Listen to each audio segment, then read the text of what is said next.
लागू हुई हैं। वो चाहे मिड डे मील का मामला हो, चाहे कोटा का मामला हो, चाहे साइकिल का मामला हो, चाहे बेचने का जो भेल बेच दिए, सेल बेच दिए, BSNL बेचे, ELIC बेचे, तो बेच ही रहे हैं, लेकिन खरीदे भी हैं। ED को खरीदे हैं, CBI को खरीदे हैं, गोदी मीडिया को खरीदे हैं। कि भारत का संविधान कहता है कि एक भी नागरिक भूखा मरा तो इस देश के सरकार चलाने वालों पर मुकदमा चलेगा। नमस्कार साथियों, मैं रजनीश भारती, आप देखना शुरू कर दिए महानायक टीवी न्यूज। साथियों, अभी हमारे साथ में डॉक्टर वीरेंद्र सिंह जुड़े हुए हैं, जो सामाजिक कार्यकर्ता भी हैं और CPIM के एक नेता भी हैं। तो काम करते थे हम, क्रेडिट कोई और ले रहा था। हाँ, बिल्कुल 45 को विधायक लेके काम वो करते थे और क्रेडिट दूसरे लोग ले रहे थे। जब देश में, जब राज्य में वामपंथी दल सरकार का समर्थन किया है, तब तक गरीबों के हक में, किसानों के हक में, सर्वहारा वर्ग के हक में काम हुआ है। जब ये कारपोरेट घरानों के हाथ में सत्ता गई है, तो ये जनता जनार्दन का, गरीब परिवार का, किसानों मजदूरों का कोई काम नहीं। इनके राज्य में जो काम हो रहा है, आप देखिए, अभी जो बेरोजगार छात्र जो है, नौजवान जो है, जो फार्म भर रहा है, उससे GST वसूल रहे हैं। उसके पास कौन से आमदनी का स्रोत है भैया? कौन सा GST स्रोत है? जो भी कल्याणकारी योजनाएं लागू है इस देश में और इस राज्य में, वो कम्युनिस्ट पार्टी के आंदोलन से, कम्युनिस्ट पार्टी के सरकार में समर्थन से योजनाएं लागू है। देश की बहुत बड़ी समस्या है भूमि हदबंदी, जमीन बांटने का सवाल है। इसका कानून इस बिहार में सबसे पहले कौन लाया? वो कम्युनिस्ट पार्टी के लोग ले आए। लेकिन जमीन तो सर बांट रहे, तो जीतनराम मांझी जी बांटे, नीतीश कुमार जी बांट रहे हैं। नहीं, ऐसा कोई नहीं डाला। भूमि हदबंदी फाजिल जो कानून 67 में जो बनी महामाया बाबू की संवित सरकार में, और यही जनसक के लोगों ने उस सरकार को गिराया, और सरकार गिरने के बाद उस कानून पर जो हाथ डालना चाहिए, बैकवर्ड के नाम पर, पिछड़ा के नाम पर लोग सरकार में आए और कोई इसमें हाथ नहीं डाला। ना रामचंद्र दास डाले, ना दरोगा प्रसाद राय डाले, ना जो है सीताराम मांझी डाले, नीतीश कुमार डाले। जब कम्युनिस्ट पार्टी की सरकार रही है, तभी भूमि हदबंदी से पार्टी बांटने की बात चली है। तभी गरीबों के जल कल्याण योजनाएं लागू हुई हैं। वो चाहे मिड डे मील का मामला हो, चाहे कोटा का मामला हो, चाहे साइकिल का मामला हो, चाहे जो है सो नौजवानों को प्रोत्साहन राशि देने की मामला हो। ये इसका क्रेडिट तो नीतीश कुमार जी लेते हैं कि जो साइकिल योजना जो था, होता है साइकिल योजना जो था, वो तो नीतीश कुमार जी को। हाँ, पहले ये कहाँ शुरू हुई, ये तो पता लगाइए। जहाँ कम्युनिस्टों का शासन था, सबसे पहले बेरोजगारी भत्ता बंगाल ने दिया, साइकिल योजना उसने शुरू की, और आपने बाद में शुरू किया। तो जन कल्याण योजना जो है वो कम्युनिस्टों की सरकार में।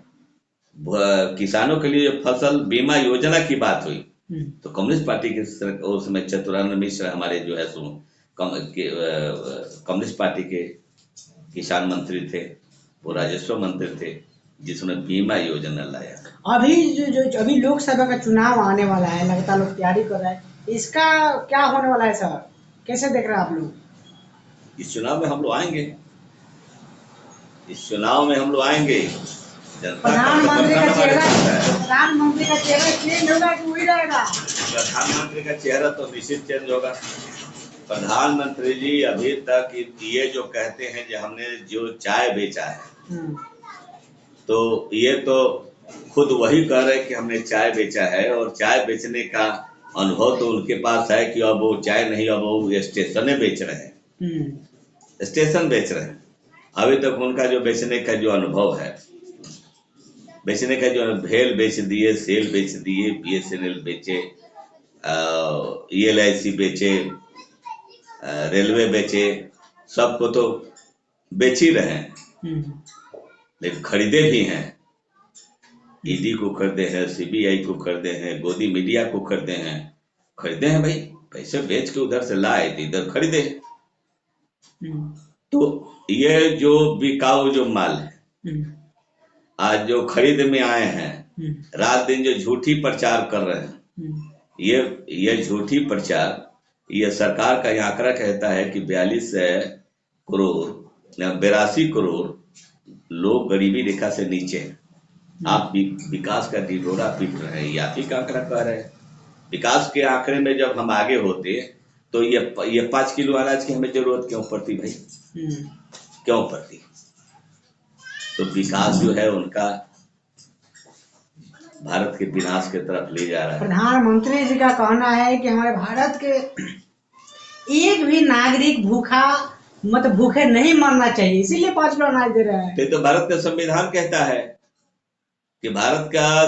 कहता है कि एक भी नागरिक भूखा मरा तो इस देश के सरकार चलाने वालों पर मुकदमा चलेगा, 302 का मुकदमा चलेगा। तो इसीलिए 5 किलो अनाज दे रहे हैं। 5 किलो अनाज दे देने से केवल जनता जनार्दन के जीने की व्यवस्था कर देने से उनके शिक्षा का क्या होगा, उनके रोजगार का क्या होगा, उनके भविष्य का क्या होगा, उनके स्वास्थ्य का क्या होगा? प्रधानमंत्री जी जो बताए हैं, आवास योजना दे रहे हैं, रहने के लिए घर दे रहे हैं, खाने के लिए राशन दे रहे हैं, और क्या चाहिए? और इसमें खेती करने के लिए 2000 रुपया दे रहे हैं। ये तो किताबों में है। ये 2000 का इनका रुपया देने से जो महंगाई है, बेइंतहा महंगाई है, जो खाद का रेट है, वो खाद का रेट जो है सो बेलगाम है। MSP जो मूल्य किसानों को जो देना है, जो आंदोलन पर हमारे किसान बैठे हुए हैं, तो उत्पादन हम करेंगे, रेट आप तय करेंगे। तो हमारा जो लागत मूल्य है, उस लागत मूल्य से ज्यादा नहीं आएगा, हम दवा कहां से खरीदेंगे? हम अपने बच्चे का फीस कहां से देंगे? हम बच्चे को पढ़ाने के लिए पैसे कहां से लाएंगे? रोजगार हमारा बच्चे को कैसे मिलेगा? इतनी महंगी शिक्षा हो गई, इतनी महंगी स्वास्थ्य का जो दवा हो गया, और ये कहां से हमारे होगा 2000 रुपया में?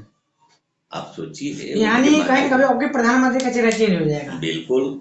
चलिए, बहुत बहुत धन्यवाद। हम मुद्दे हम बात करके पूरा बात कैसा लगा कमेंट करके प्रतिक्रिया बताइए, और वीडियो फेसबुक पेज पर देख रहे हैं, पेज को फॉलो कीजिए, यूट्यूब चैनल पर देख रहे हैं, चैनल सब्सक्राइब कीजिए। मैं रजनीश भारती। जय भीम, जय भारत।